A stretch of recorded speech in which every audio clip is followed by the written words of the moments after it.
Saudara Jaksa Agung Muda Intelijen Reda Mantovani menyatakan penandatanganan nota kesepakatan dengan penyedia jasa layanan telekomunikasi pada Selasa 24 Juni 2025 bahwa kesepakatan ini berfokus pada pertukaran dan pemanfaatan data juga informasi dalam rangka penegakan hukum termasuk pemasangan dan pengoperasian perangkat penyadapan informasi. Kolaborasi ini adalah langkah krusial bagi Kejaksaan Agung, khususnya bidang intelijen.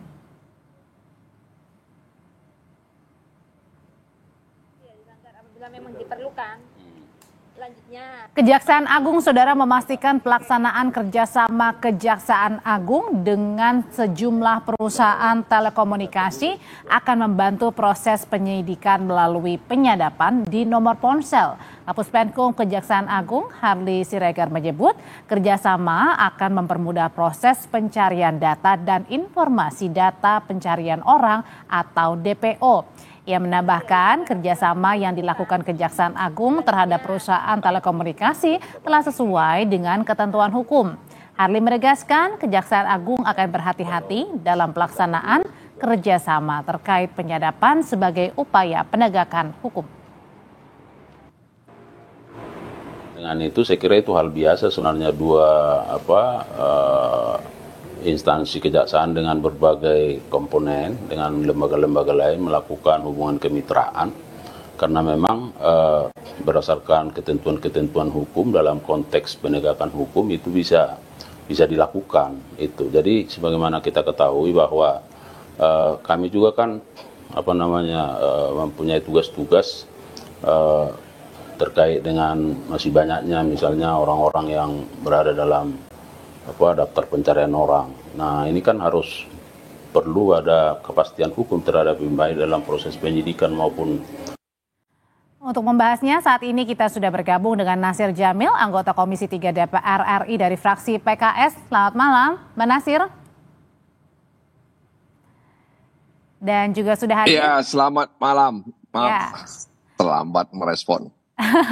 Selamat malam juga sudah bergabung bersama kami dengan Usman Hamid, Direktur Eksekutif Amnesty International. Bang Usman, selamat malam. Selamat malam, Kompas TV, Audrey. Ya, saya mau ke Bang Nasir dulu. Bang Nasir, kalau menurut Anda nih dengan wewenang kejaksaan yang boleh melakukan penyadapan, apakah ini akan mengusik hak privasi warga negara? Ya, putusan Mahkamah Konstitusi itu kan menyebutkan penyadapan itu diatur dengan undang-undang yang khusus ya. Dan sampai hari ini memang pemerintah dan DPR belum melakukan pembentukan atau pembahasan terhadap undang-undang tersebut. Meskipun Komisi 3 sebenarnya sudah beberapa kali melakukan atau mengundang beberapa pihak terkait pengayaan rencana pembentukan undang-undang ini.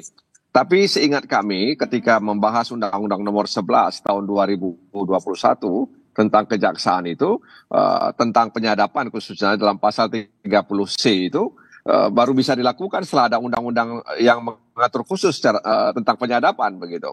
Jadi ada kesepakatan bersama antara pemerintah dan DPR bahwa pasal 30C Undang-Undang Nomor 11 tahun 2021 itu bisa dilakukan setelah ada undang-undang yang mengatur tentang penyadapan. Nah karena itu ketika saya pribadi mendengar atau membaca ada semacam nota kesepahaman antara Kejaksaan Agung dengan operator tersebut, maka timbul tanda tanya, maksudnya apa sebenarnya, saya juga belum melihat isi MOU tersebut. Oke, apakah dalam waktu dekat juga DPR berencana akan memanggil nih, sambil juga menjelaskan sebenarnya apa isi dari penyadapan ini yang bisa dilakukan oleh Kejaksaan? Ya mudah-mudahan dalam masa sidang ini, katakanlah pekan depan ya, karena besok sudah libur, Sabtu juga sudah tidak masa kerja. Ya mudah-mudahan pekan depan di awal Juli atau minggu pertama di awal Juli itu kami bisa mengundang Kejaksaan Agung. Ya salah satunya tentu menyangkut dengan nota kesepahaman tersebut ya, karena kami kan ingin mengkonfirmasi ya agar kemudian tidak ada kesalahpahaman dalam menyikapi pasal 30C Undang-Undang Nomor 11 Tahun 2021 tersebut. Oke, kalau DPR, dari pihak DPR ini juga masih mengkaji sebenarnya kewenangan kejaksaan melakukan penyadapan ini sampai batasannya semana. Tapi kalau dari Bang Usman sendiri melihat dasarnya dengan wewenang perluasan kejaksaan ini bisa melakukan penyadapan, bekerjasama juga dengan perusahaan telekomunikasi. Pertanyaan yang paling dasar adalah sama nih, apakah ini akan mengusik juga hak privasi warga? Ya, betul sekali. Pertanyaan yang paling sentral dari kewenangan penyadapan ini adalah perlindungan privasi warga negara, warga masyarakat. Perlindungan ini menyangkut informasi-informasi rahasia atau informasi pribadi yang biasanya berlangsung di dalam percakapan-percakapan perorangan. Tentu penegakan hukum dapat dibenarkan untuk melakukan, katakanlah, tindakan-tindakan hukum yang memasuki wilayah pribadi sejauh itu memenuhi kaidah-kaidah hukum dan hak asasi manusia. Karena perlindungan privasi di dalam hak asasi manusia sangat-sangat penting. Ada 4 prinsipnya paling tidak. Yang pertama, apakah penyadapan itu memang dibolehkan oleh hukum dilakukan oleh kejaksaan? Memang saat ini ada berbagai kelembagaan ya, dari mulai misalnya kepolisian sampai dengan Badan Intelijen Negara, KPK, juga TNI, BNPT, dan lain sebagainya. Nah, yang kedua selain prinsip legalitas itu adalah prinsip necesitas. Perlu nggak sebenarnya melakukan penyadapan? Bukankah ada banyak alat bukti yang bisa diperoleh di dalam konteks penegakan hukum? Misalnya keterangan-keterangan saksi, atau yang kedua keterangan-keterangan ahli, atau yang ketiga surat petunjuk, dan seterusnya. Jadi kalau itu tidak diperlukan, saya kira itu tidak boleh dilakukan dan hanya merupakan upaya terakhir untuk benar-benar, katakanlah, mengatasi keterbatasan alat bukti lainnya. Yang ketiga adalah prinsip proporsionalitas gitu. Kalau seandainya memang itu diperlukan, untuk berapa lama? Apakah itu untuk kasus tertentu saja? Waktunya berapa lama? 1 pekan kah? Atau berapa hari? Karena itu menyangkut privasi dari seseorang gitu. Dan itu izinnya juga harus dipastikan, misalnya dapat otorisasi dari pengadilan. Dan yang terakhir harus bisa dipertanggungjawabkan ketika nanti dijadikan katakanlah alat bukti di persidangan, harus benar-benar bisa dipastikan pertanggungjawaban. Mas Usman, tadi wewenang penyadapan ini kan juga punya ada lembaga lainnya juga sudah ya memiliki kewenangan tersebut, ada KPK, ada BNN, ada BIN, begitu, ada Polri juga. Nah, apakah ini mungkin karena dari pihak kejaksaan belum ada, makanya ingin menyamaratakan nih wewenang dengan lembaga lainnya? Atau justru dilihatnya ada apa sebenarnya di balik perluasan wewenang ini atau penambahan? Bisa jadi di balik perluasan atau penambahan wewenang ini ada semacam kompetisi di antara lembaga-lembaga penegak hukum. Kompetisi dalam arti perebutan kewenangan, kompetisi dalam arti perebutan penanganan-penanganan perkara yang biasanya menyangkut aset-aset yang besar, entah itu dalam tindak pidana khusus seperti korupsi atau dalam tindakan lainnya gitu, yang memang biasanya menimbulkan semacam ketegangan atau menimbulkan ego sektoral antara lembaga-lembaga yang tadi saya sebutkan, dari mulai KPK, kepolisian, kejaksaan, bahkan sampai dengan TNI dan BNPT. Jadi bisa jadi di balik ini ada semacam kompetisi atau ego sektoral di dalam, atau bahkan lebih jauh tidak saling percaya. Kan sebenarnya di dalam lembaga penegak hukum, katakanlah misalnya Undang-Undang Telekomunikasi, kepolisian dalam penegakan hukum bisa membuka, katakanlah, percakapan telepon atau percakapan telekomunikasi. Lembaga penyedia jasa telekomunikasi seperti Telkomsel dan lain sebagainya, itu misalnya dapat atau wajib memberikan, katakanlah, informasi rahasia sejauh itu ada izin pengadilannya.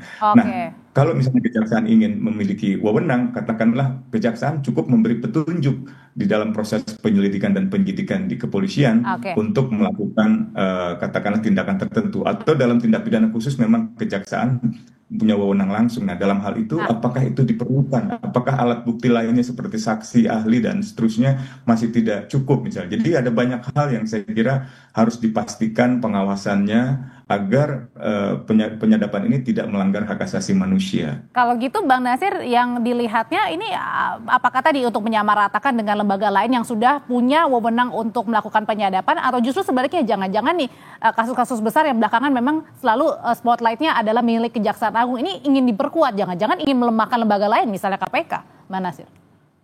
Iya, sebenarnya kan penyadapan itu kewenangan institusi penegak hukum.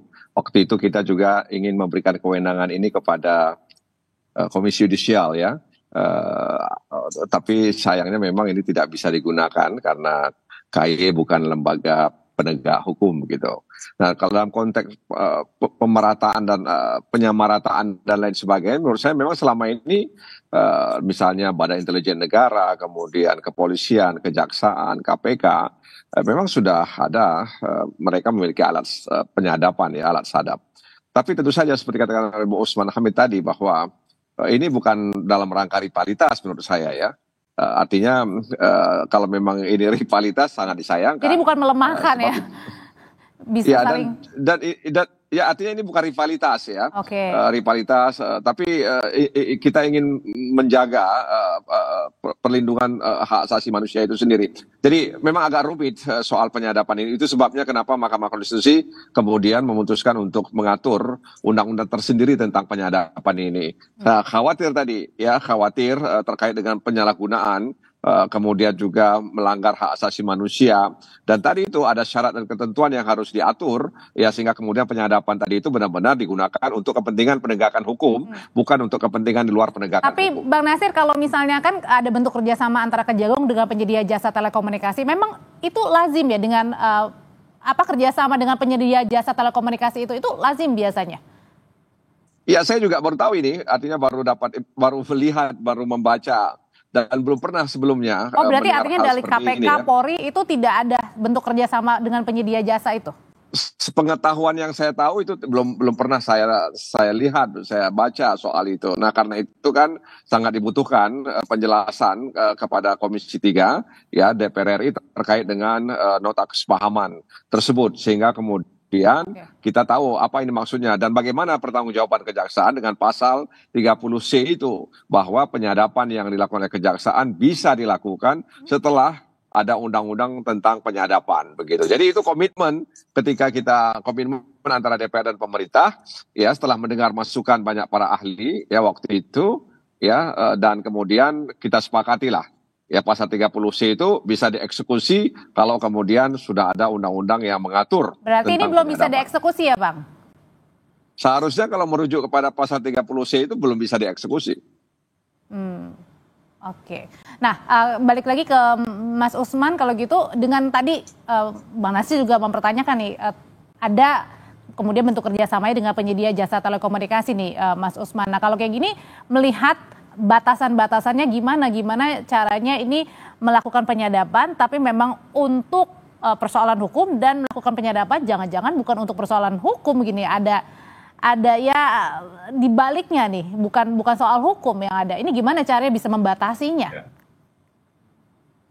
Ya, cara membatasinya adalah dengan izin pengadilan, atau yang kedua dengan adanya pengawasan, atau yang ketiga pengawasannya di luar dari instansi kejaksaan, di luar dari instansi pengadilan, melainkan misalnya di legislatif, dalam hal ini Komisi 3. Jadi langkah Komisi 3 seandainya itu mau memanggil kejaksaan itu sudah sangat tepat gitu. Nah, tinggal nanti penggalian di dalam proses rapat dengar pendapat dengan Jaksa Agung, bagaimana pertanyaan-pertanyaan kritis dari DPR muncul atau tidak gitu. Nah, dalam soal penyadapan sebenarnya ada dua kan.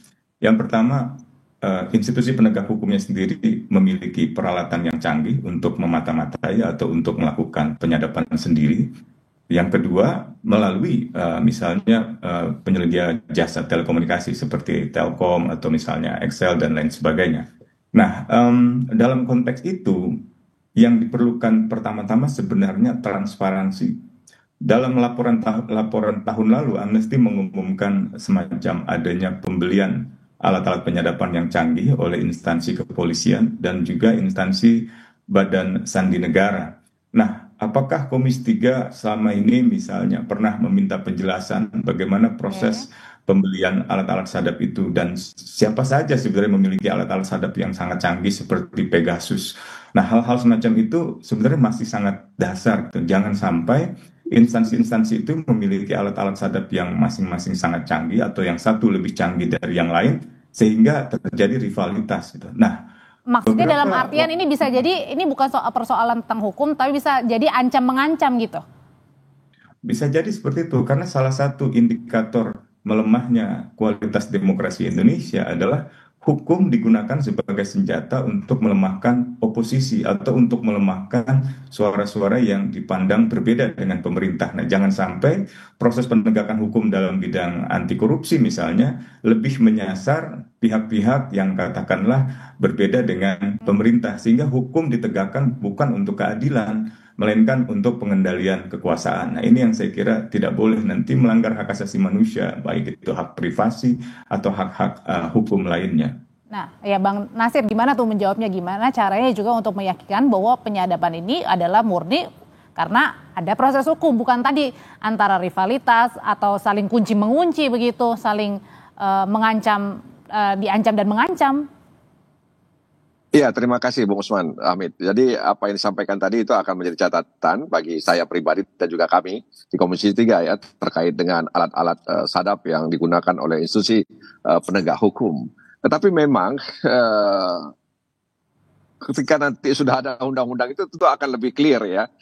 Nah, karenanya sebenarnya yang paling dibutuhkan nanti itu kan soal akuntabilitas dan integritas ya, karena tentu saja proses penegakan hukum itu banyak godaan. Nah, sehingga dibutuhkan akuntabilitas dan integritas dari aparat penegak hukum itu sendiri. Jadi nanti kami akan mengundang ya kejaksaan, dan kita lihat saja nanti bagaimana jawaban kejaksaan terkait dengan apa yang mereka telah lakukan dengan operator penyedia layanan telekomunikasi tersebut. Tapi saya masih berpegang kepada pasal 30C ya Undang-Undang Nomor 11 Tahun 2021 bahwa penyadapan yang dilakukan oleh kejaksaan itu bisa dilakukan setelah ada undang-undang khusus yang mengatur tentang penyadapan. Artinya dalam penegasan bahwa setelah ada nota kesepakatan atau kesepahaman bersama dengan kerjasama dengan perusahaan telekomunikasi, untuk kewenangan penyadapan di Kejaksaan Agung ini belum bisa dilakukan ya, Mbak Nasir ya? Belum, belum. Kalau merujuk pasal itu belum. Dan memang waktu itu ada catatannya. Nanti kita bisa lihat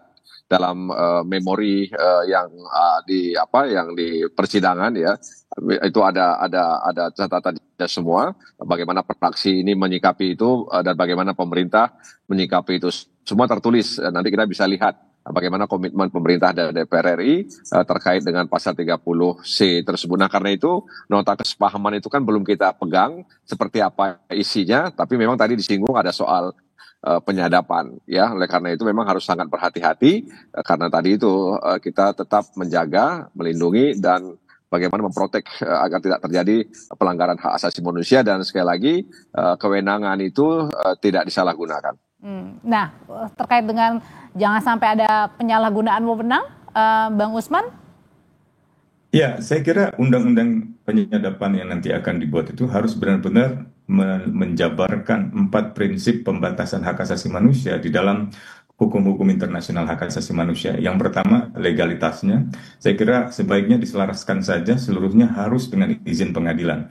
Yang kedua adalah necesitasnya, perlu tidak dengan jangka waktu tertentu, tata cara tertentu, dan seterusnya. Dan yang ketiga adalah proporsionalitasnya. Kalau cukup dengan keterangan saksi, cukup dengan misalnya keterangan ahli, petunjuk, surat, tidak perlulah sampai ada misalnya penyadapan. Dan yang terakhir, akuntabilitas. Dia harus benar-benar bisa dipertanggungjawabkan. Saya kira misalnya kalau TNI punya alat sadap, kan tidak boleh misalnya untuk masuk ke ranah penegakan hukum. TNI urusannya di dalam bidang pertahanan negara. Demikian pula polisi. Polisi misalnya urusannya penegakan hukum pidana.